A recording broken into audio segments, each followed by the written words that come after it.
Bonjour, la vidéo qui suit est issue d'un long travail de recherche effectué par Thomas, un simple citoyen. La singularité de sa démarche est qu'il s'est efforcé de remonter à la source d'origine des informations. Ces vidéos ne prétendent pas délivrer de vérité. Elles sont mises au service du discernement de chacun.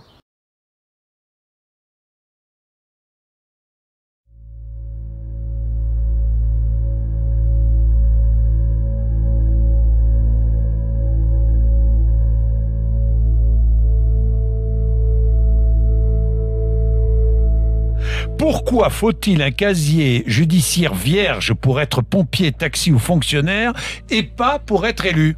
Oui, on se pose la question. À revenu égal avec un salarié, un élu peut payer 2 fois moins d'impôts. Mais oui, un élu peut cumuler jusqu'à 5 retraites et sans plafond. Philippe Pascot, votre livre « Pilleurs d'État » aux éditions Max Milo recense tous les abus légaux.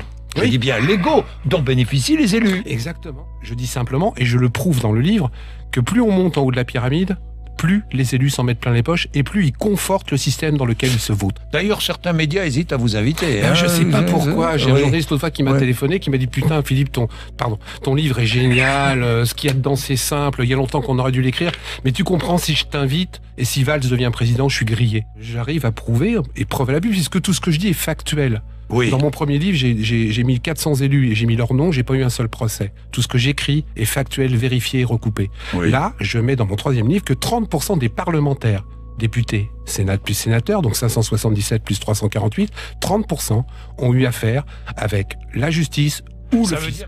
J'ai découvert un élu qui a été condamné 8 fois. 8 fois. Et qui vient de se représenter. J'ai une élue députée dans le bas de la France, qui vient à l'Assemblée nationale avec un bracelet électronique au pied. L'IRFM, vous connaissez? Indemnité représentative de frais de mandat. C'est un truc génial pour les élus. De l'argent de poche. 5 770 € pour les députés, 6 200 € environ pour les sénateurs. Avec cet argent, qu'on leur verse tous les mois, ils font ce qu'ils veulent. Pas déclarable, pas justifiable. Il y en a même, et on en a trouvé 150, qui se sont payés un appartement personnel avec cet argent durant leur mandat. Est-ce qu'une seule fois on a été fouillé sur leur compte en banque? Est-ce que ces gens-là sont poursuivis? Oui. Moi, si je fais ça, 3 mois après, on vend ma maison. 3 mois après, je passe en justice. Comment ça se fait que les élus, il faut 15 ou 20 ans pour que quelque part il y ait un procès qui se passe? Comment ça se fait que des élus qui ont truandé, je vais vous citer encore un autre exemple, Rambouillet. Oui. Un élu, il a été condamné. 20 millions d'euros. 20 millions d'euros. Il avait détourné, mal géré, etc., etc. Il a été condamné à 20 000 € d'amende avec sursis. Mais c'est pas ça le pire. Comme la mairie, c'était son petit pote, ils se sont pas portés partie civile. Donc les 20 millions d'euros, ils ont été payés par les habitants. Alors vous dites certains élus touchent plus de 30 000 € par mois. Leurs retraites sont cumulatives, celles d'adjoints, celles de conseil régional, celles de députés. Ils peuvent avoir jusqu'à 5 retraites et tout ça sans plafond. Les exonérations d'impôts, les salaires mirobolants, les avantages. Tout le monde le sait, c'était dans la presse. Il y a un député qui s'est payé des voyages et de la thalassothérapie avec son IRFM. J'en ai un autre qui était sénateur qui s'est payé un pavillon avec piscine. Leur seule obligation, envoyer une fois par an à l'Assemblée nationale une attestation sur l'honneur indiquant que l'argent a bel et bien été dépensé. Un système propice aux abus pour le député UDI Charles de Courson. Arrêtons l'hypocrisie. Un jour, je discutais avec une collègue qui m'a avoué qu'elle utilisait l'indemnité représentative de frais de mandat pour faire ses courses. L'évocation d'un contrôle des fameuses indemnités de frais de mandat sonne comme une véritable provocation chez certains. Exemple avec Thierry Mariani et Jacques Millard, députés Les Républicains. La transparence, c'est bien, mais à force, on finit tous à poil et c'est du voyeurisme imbécile. C'est un striptease. Bientôt, on va nous demander de partir avec un bracelet électronique pour savoir où on va. Et en 2012, un texte avait été discuté à l'Assemblée nationale pour qu'enfin les indemnités des frais de représentation soient contrôlées. Seuls 29 députés avaient voté pour.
Comment est-ce que vous avez réussi à inciter les pauvres à quitter les centres-villes pour aller vivre en banlieue? Nous n'avons pas de misère en France. Il n'y a pas de ce que vous appelez les pauvres. Bien sûr, il y a quelques sans domicile fixe qui, eux, ont choisi de vivre en marge de la société. Et même ceux-là, croyez-moi, on s'en occupe. Il y a des foyers d'accueil. On leur donne tout ce dont ils ont besoin. Mais ce sont des gens relativement rares.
La moralisation de la vie publique, une promesse de campagne d'Emmanuel Macron.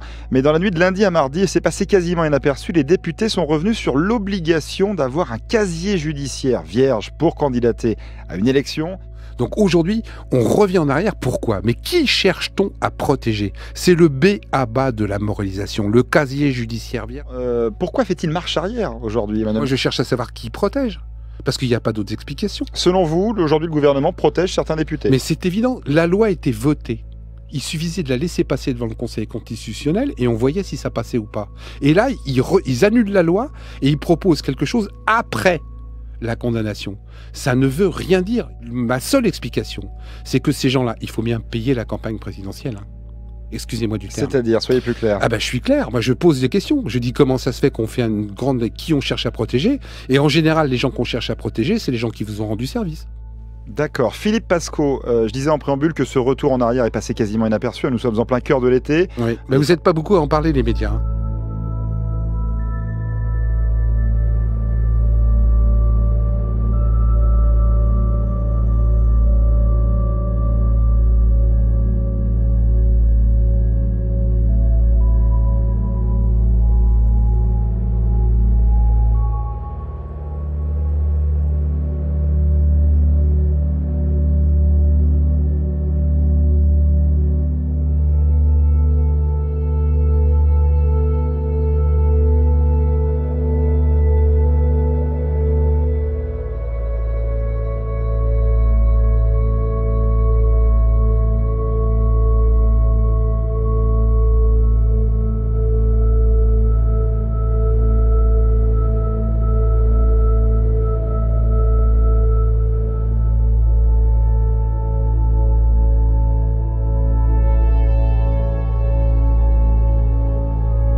Information Mediapart publie pour la première fois le budget détaillé du Sénat.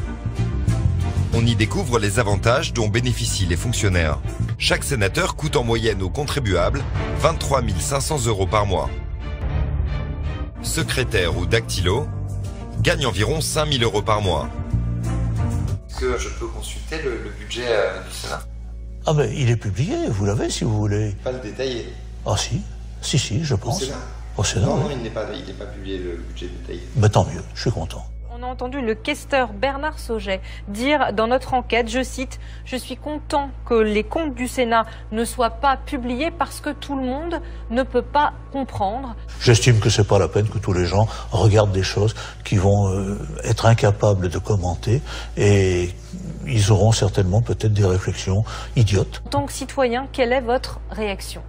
C'est dramatique. C'est dramatique. En fait, c'est de l'argent public. Et le questeur donc, fait partie des 3 personnes en charge, je dirais, du budget de l'Assemblée nationale, dit tout simplement que les citoyens sont des imbéciles. Du Sénat, en l'occurrence. Du Sénat, pardon. Que les citoyens sont des imbéciles, ils ne sont pas capables de comprendre. Moi, ce que je vois, en tout cas, c'est qu'il ne veut pas rendre transparent ses comptes, parce que moi, je suis persuadé qu'en tant que citoyen, on trouverait plein de choses.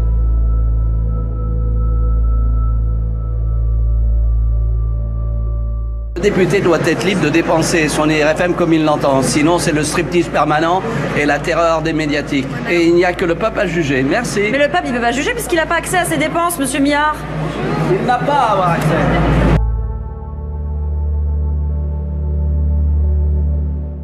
Sie bekommen so viel Geld wie keine anderen Politiker, EU-Abgeordnete.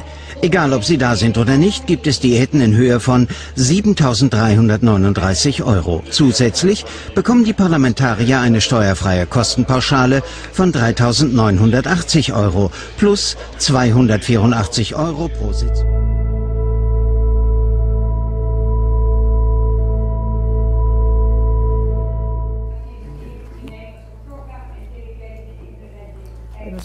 Er zitten misschien 6, 7 mensen. Dit is een zaal waar 40 leden in principe in kunnen. Maar mensen zitten. Ja, maar dat zijn ambtenaren, dat zijn medewerkers. Dus je hebt 7 Europarlementariërs gezien? Op een groep waar 40 kunnen zijn. En dat is de reden dat ze eigenlijk niet willen dat je filmt. But why can't we film? Parlementariërs mogen 2 keer per jaar dus zo'n expositie houden. En die kosten gemiddeld zo'n 20.000 € per stuk.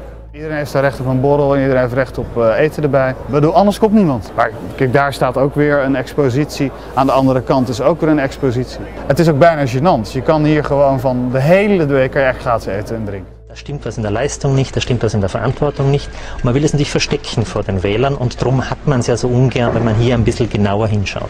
Genau das haben wir gestern Morgen getan. Seit Jahren heißt es, dass einige Abgeordnete sich zum Beispiel freitags früh in die Anwesenheitslisten eintragen, um noch einmal Tagegeld zu kassieren und dann abreisen. Und tatsächlich, um 6:45 in der Früh entdecken wir diesen Abgeordneten mit Koffer vom Parlament. Sind Sie nur hier, um sich nochmal einzutragen, das Geld mitzunehmen? Das geht Sie nichts an. Oben vor dem Büro, in dem sich die Abgeordneten in die Anwesenheitslisten eintragen können, eine ganze Schlange von Abgeordneten mit Koffern. Zum Beispiel die irische Abgeordnete Cathy Sennett. Sie droht mit Klage, je nachdem, wie wir über sie berichten werden. Ich wäre an Ihrer Stelle sehr vorsichtig, was Sie senden. Nachdem wir 2 Stunden lang beobachten konnten, wie Abgeordnete abkassieren, taucht der Sicherheitsdienst des Parlaments auf, will, dass wir aufhören zu drehen. Ich darf hier filmen. Ich darf hier filmen. Ich möchte jetzt gerne mit jemandem von der Pressestelle sprechen. Nein. Ich protestiere auf das Entschiedenste, dass Sie hier die Arbeit eines freien Journalisten behindern. Der Verweis unseres Reporters aus dem EU-Parlament. Intekenen, dat is nogal een hot item. Mensen tekenen in en krijgen 300 € en sommigen vertrekken dan ook weer. En dat is al een paar keer aangetoond. Speelt dat nog steeds? Ja, er gebeurt niks aan omdat de Europarlementariërs het zelf niet als probleem zien.